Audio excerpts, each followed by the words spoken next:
This outcropping is slippery, and it looks like polished marble.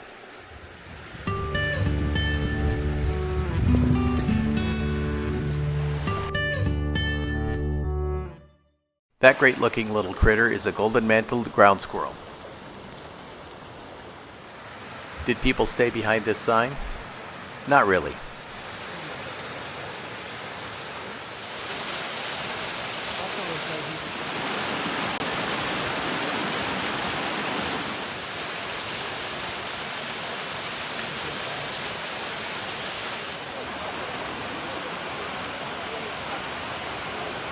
The geology chart says there's a layer of Mississippian limestone and dolomite here.